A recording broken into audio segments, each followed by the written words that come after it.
ஃபிர்ரு மௌனா அப்படிங்கிற இந்த சம்பவம். இது ரொம்ப ஒரு ரசூலுல்லாஹ் பாதித்த ஒரு சம்பவம். இது ஒரு சாதாரண சம்பவம் கிடையாது. இந்த அபூபரா இப்னு ஆமீர் இப்னு மாலிக் அப்படிங்கிறவன் ஒருத்தன், அவனுடைய புனை பேர் வந்து அபூபரா அப்படிங்கிறவன். அவன் வந்து நஜ்தை சார்ந்த ஒருத்தன். அவன் என்ன பண்ணுறான் அப்படின்னா, நபி ஸல்லல்லாஹு அலைஹி வஸல்லம் போகிறான், ரசூலுல்லாஹ் சந்திக்கிறதுக்கு போகிறான். சந்திக்க போகும்போது ரசூலுல்லாஹ் என்ன பண்ணுறாங்க, இஸ்லாத்தை நோக்கி அழைப்பு எடுக்கிறான்.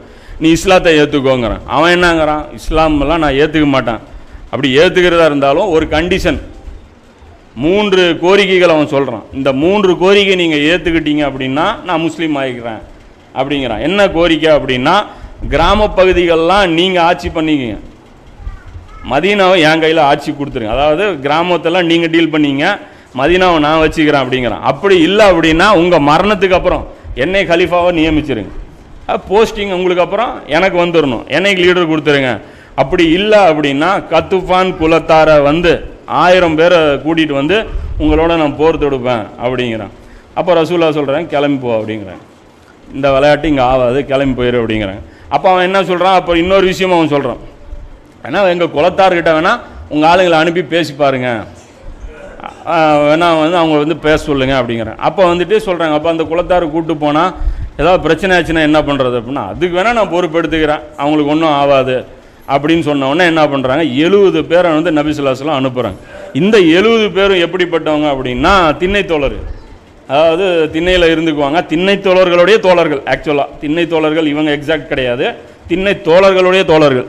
இவங்க வந்து என்ன பண்ணுவாங்க, பகல் எல்லாம் போய் விறகு கொண்டு போய் வெட்டி மார்க்கெட்டில் கொண்டு போய் விற்று அதன் மூலமாக சாப்பாடு எடுத்துகிட்டு வந்து அந்த திண்ணை தோழர்களுக்கு கொடுத்து, அன்னி வரைக்கும் நைட்டு குரான் இறங்கியிருக்கும்ல, அந்த குரான் சூறாக்கள் வந்து மனப்பாடம் பண்ணி நைட்டு பூரா குரானுக்கு வந்து கற்றுக்குவாங்க. அப்போ இந்த வேலையை செஞ்சுட்டு இருந்த குராக்கள் இவங்க, காரிகள், அதாவது குரான் மனனம் செஞ்ச அறிஞர்கள் இவங்க வந்து என்ன பண்ணுறாங்க, ரசூலுல்லாஹ் இவங்களை அனுப்புகிறாங்க. அனுப்பின உடனே என்ன பண்ணுறாங்க, இவங்க வந்து போகிறாங்க. போகும்போது இங்கே மெயின் பிரச்சனை நல்லா புரிஞ்சுக்கணும், இது வரைக்கும் நபி ஸல்லல்லாஹு அலைஹி வஸல்லம் இருந்த எதிரிகள் வந்து ஒன்று தான், யார், மக்கா குறைஷிகள் மட்டும்தான். இப்போ வந்து பார்த்தீங்கன்னா தம்ம துண்டு குளங்கள்லாம் வந்து துள்ளுது, சின்ன சின்ன குளமெல்லாம் வந்து நபி ஸல்லல்லாஹு அலைஹி வஸல்லம் மேலே அட்டாக் பண்ணுது, துள்ளுது, கூட்டு போய் அறுத்து போட்டுறான், ரவுண்டு பண்ணுறான். ஏன் பண்ணுறான் அப்படின்னு பார்த்தீங்கன்னா அவங்களுக்கு ஒரு த்ரெட்னிங் வந்து உருவாகுது. நல்லா பார்க்குறாங்க, நேற்று வரைக்கும் நாம், அதாவது அவங்களுக்கும் பயம் வருது, இவங்க வந்து குறைஷிகளை மட்டும் கண்ட்ரோல் பண்ணக்கூடிய ஆட்கள் இவங்க கிடையாது, அடுத்த நம்பர் நமக்கும் வரும். ஏன் அப்படின்னா அது வரைக்கும் அந்த குலங்களுடைய ஆட்சி வந்து நடந்துட்டு இருக்குது. ஒரு குலம் இருக்கும், அதுக்கு ஒரு தலைவன் இருப்பான், அவன் வச்சது தான் சட்டம், எல்லாம் இப்படி போயிட்டு இருக்கும். அப்போ இவங்களுடைய தலைமைகள் வந்து பலி போகக்கூடிய ஒரு த்ரெட்னிங் வந்து உருவாகுது.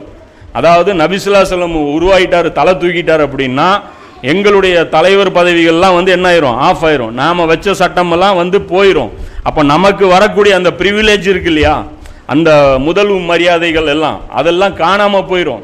அப்போ நம்முடைய இதெல்லாம் வந்து பதவிகள் காலி ஆயிருங்கிறதுனால இவங்க என்ன பண்ணுறாங்க, ரசூலுல்லாஹ் எல்லாருமே சேர்ந்து எதிரியாக பார்க்க ஆரம்பிச்சிட்டாங்க. இப்போ பொது எதிரியாக யார் ஆயிட்டா, நபி ஸல்லல்லாஹு அலைஹி வஸல்லம் ஆயிட்டாங்க. அப்போ அந்த இடத்துல வந்து இப்போ அப்துல்லா இப்னு உபை பின் சலூல் எடுத்துங்க, இவனுக்கு போஸ்டிங் வர வேண்டிய பொசிஷன் இருந்தது. அப்போ அந்த நேரத்தில் நபி ஸல்லல்லாஹு அலைஹி வஸல்லம் மதீனாவுக்குள்ளே வரப்போய் இவருக்கு என்னாச்சு, இவனுடைய போஸ்டிங் வந்து போயிருச்சு. அப்போ இதை பார்க்குறாங்க, பார்த்துட்டு சரி இப்போ இவன் டம்மி பீஸாக இருக்கிறான், ஒன்றும் போஸ்டிங்கும் கிடையாது, இவன் நயவஞ்சக முத்திரையும் விழுந்து போச்சு, எந்த ஒரு பெரிய ஒரு படையில் வந்து அவனை லீடராகவும் போடுறது கிடையாது, எந்த ஒரு போஸ்டிங்கும் அவனுக்கு கொடுக்கறது கிடையாது. அப்போ பார்க்குறாங்க இவ்வளோ பெரிய அப்துல்லா இப்னு உபை பின் சலூலுக்கே இந்த கதி ஆயிடுச்சுங்கும் போது அப்போ நமக்கும் இந்த நிலைமை தான் ஏற்படும். அப்போ அதனால் வந்து நாம் வந்து ரசூலுல்லாஹ் வந்து தட்டி தான் வைக்கணும் அப்படிங்கிறத அவங்க உணர்ந்துடுறாங்க. அதனால தான் இவங்களுக்கும் குறைஷிகள் மத்தியில் ஃப்ரெண்ட்ஷிப்லாம் கிடையாது, தங்களுடைய பதவிகள் டேஞ்சரில் வந்துருச்சுங்கிறதுனால இவங்க இப்படி செய்கிறாங்க. இந்த பனு ஆமீர் குலத்தாரிடம் போய் நபி ஸல்லல்லாஹு அலைஹி வஸல்லம் வந்து என்ன பண்ணுறாங்க, அதாவது அந்த 70 பேரும் போகிறாங்க, போயிட்டு அந்த பனு ஆமீருங்கிற அந்த குலத்தாரிட்ட நபி ஸல்லல்லாஹு அலைஹி வஸல்லம் அங்கே போகிறாங்க. போயிட்டு என்ன சொல்கிறாங்க, நாங்கள் இந்த மாதிரி வந்திருக்கோம், எங்களுக்கு வந்து ரசூலுல்லாஹ்வுடைய பாதுகாப்பு, ரசூலுல்லாஹ்வுடைய நாங்கள் தூதர்கள், எங்களுக்கு வந்து பாதுகாப்பு கொடுங்க அப்படின்னு சொல்லி முதல்ல ஒரு 3 பேர் அந்த தலைவர்களை போய் சந்திக்கிறது போகிறாங்க. 70 பேர் வெளியே இருக்கிறாங்க, ஒரு 3 பேர் மட்டும் போகிறாங்க. அதில் அந்த 70ல் ஒரு டீம் லீடர் இருப்பார் இல்லையா, அவர் போகிறார். அவர் போன உடனே பேசிகிட்டே இருக்கிறாங்க, கண்ணில் கொஞ்சம் ஆடை காட்டுறான், கரெக்ட் பண்ண அப்படின்ட்டு. அப்போ பேசிகிட்டு இருக்கிறவே பின்னாடி வந்து இது குத்திடுறாங்க, அந்த ஈட்டியில் வந்து குத்தப்பட்டு இந்த பக்கம் குத்தி இந்த பக்கம் இழுத்துடுறாங்க. அந்த நபித்தோழர் பேர் வந்து பார்த்திங்கன்னா ஹராம் ரலியல்லாஹு அன்ஹு அப்படிங்கிற அந்த நபித்தோழர் வந்து கொல்லப்படுறாங்க. இந்த 70 தோழர்களில் ஒருத்தர் தவிர மீதி எல்லாரையுமே கொண்டுறாங்க. அது ஒவ்வொருத்தராக கொன்று இவங்களை இது பண்ணிடுறாங்க. இந்த நேரத்தில் கூட பார்த்தீங்கன்னா இந்த ஹராம் பின் மில்ஹான்கிற அந்த சஹாபி வந்து என்ன பண்ணுறாரு அப்படின்னா, அவன் ஈத்தியால் குத்தப்பட்ட அந்த சமயத்தில் ஹராம் பின் மில்ஹான் ரலியல்லாஹு அன்ஹு அவர்கள் தமது காயத்திலிருந்து இதை இப்படி அந்த ரத்தம் வெளியேறணும்னா அதை எடுத்து மூஞ்சில் தெளிச்சுக்கிட்டு பரக்கத்துக்கு மேலே தெளிச்சுக்கிட்டு அல்லாவின் காபாவின் மீது ஆணையாக நான் வெற்றி பெற்று விட்டேன் என்று சொன்னார்கள். நான் ஜெயிச்சிட்டேன், நான் வந்து வெற்றி கிடைச்சிருச்சு. வெற்றிக்கு அளவுகோல் பாருங்கள். நம்ம சாவு வந்து அழிவுன்னு நினைக்கிறோம். இங்கே சஹாபாக்கள் வந்து எப்படி வெற்றி வந்து அளவுகோல் வச்சுருந்துருக்காங்க. உயிர் போகிறத அவங்களுக்கு வெற்றியாக நினச்சிருந்துருக்கிறாங்க. இதே அஹஸாப் யுத்தத்தில் அல்லாஹ் வந்து டீட்டெயிலாக சொல்லுவான். அந்த அஹஸாப்பில் அந்த வசனத்தில் வரும்போது அல்லாஹ் சொல்லுவான் வெற்றி எதுங்கிறது. அவர் வந்து துவாசி அதை வந்து ஒரு கவிதையாக படிக்கிறார். நாங்கள் எங்கள் இறைவனிடம் இது வந்து குர்ஆன் வசனம்.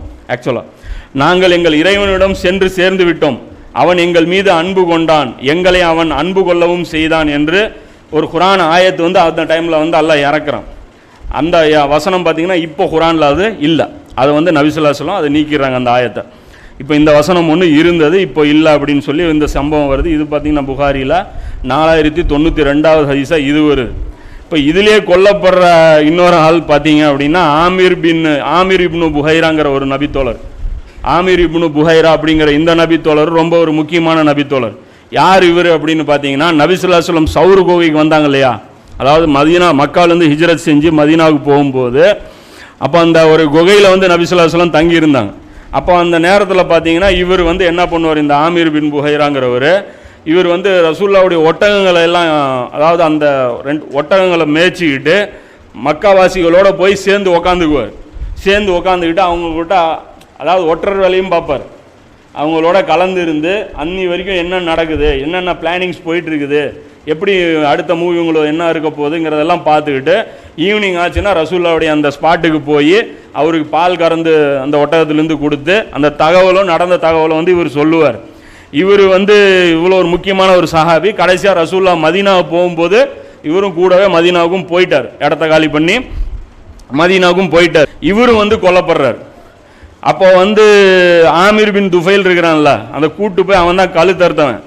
அந்த ஆமிர் பின் துஃபைல் வந்து என்ன பண்ணுறான் அப்படின்னா, அம்ரு பின் உமையா அல் அம்ரி ரலியல்லாஹு அன்ஹு அவங்கள கைது செஞ்ச போது, அதாவது அவர் ஒரு நபித்தோழர் மட்டும்தான் உயிரோட பிடிபடுறாரு 70 பேரில். பிடிபட்டவுடனே சொல்கிறான், இந்த இவருடைய பாடியை காட்டி சொல்கிறான், இந்த ஆமிர் பின் புஹைராங்கிறவர் இவர் யார் இந்த மனிதர் அப்படிங்கிறான். யாருப்பா இந்த ஆள் அப்படிங்கிறான். அதாவது 70 பிணம் கிடக்குது, இந்த ஒரு பிணத்தை மட்டும் காமிச்சு இது மட்டும் யார் அப்படின்னு சொல்லி கேட்குறான். ஏன் அப்படின்னு சொன்னால், இல்லை இவர் கொல்லப்படும் போது நான் பார்த்தேன், இவருடைய உடம்பு வந்து வானத்துக்கு போச்சு அப்படின்னு சொல்லி. எந்த அளவுக்கு அப்படின்னா, வானத்தை நான் பார்த்த போது வானத்துக்கும் பூமிக்கும் இடையில் அவர் இருந்தார். அந்த அளவுக்கு அவரை வந்து உயரத்தில் கூப்பிட்டு போனால் பிறகு பூமியில் கொண்டாந்து இப்போ தான் வச்சுட்டு போகிறாங்க அப்படின்னு சொல்லி அவர் சொல்கிறார். பூமியில் கொண்டாந்து வைக்கப்பட்டார் அப்படின்ட்டு. இந்த செய்தி பார்த்தீங்கன்னா ஜிப்ரீல் அலைஹிஸ்ஸலாம் மூலமும் ரசூலுல்லாஹ்வுக்கு போகுது இவர் கொல்லப்பட்டது. பிறகு அந்த ஆயத்து அது போனதுக்கப்புறம் இது ரசூலுல்லாஹ் பார்த்தீங்கன்னா 1 மாதம் இந்த நபித்தோழர்களுக்காக குனூத் ஓதுறாங்க. தொழுகையில் வந்து குனூத்தை நாசிலாம்பாங்க, அதாவது அழிக்கக்கூடிய குனூத்து. அதை வந்து நபி ஸல்லல்லாஹு அலைஹி வஸல்லம் ஓதுறாங்க. இந்த சம்பவங்கள் பார்த்தீங்கன்னா புகாரியில் 4094 4095 இதில் வந்து வருது. இதுக்கப்புறம் இந்த ஆயத்து இறங்குது இல்லை, அதாவது இவங்க வெற்றி பெற்றுட்டாங்க, அல்லாஹ்ட்ட நாங்கள் நல்ல விதமாக இருக்கிறோம், எங்களுக்கு ஒரு கவலையும் இல்லைன்னு. இது வந்ததுக்கப்புறம் நபி ஸல்லல்லாஹு அலைஹி வஸல்லம் மன திருப்தி அடைகிறாங்க. திருப்தி அடைஞ்சு சரி ஒன்றும் பிரச்சனை இல்லை, இவங்க எல்லாருமே பாஸ் மார்க் வாங்கிட்டாங்க அப்படிங்கிற அந்த இதனால அந்த குனூத் ஓதுறதை நபி ஸல்லல்லாஹு அலைஹி வஸல்லம் நிறுத்திட்டாங்க.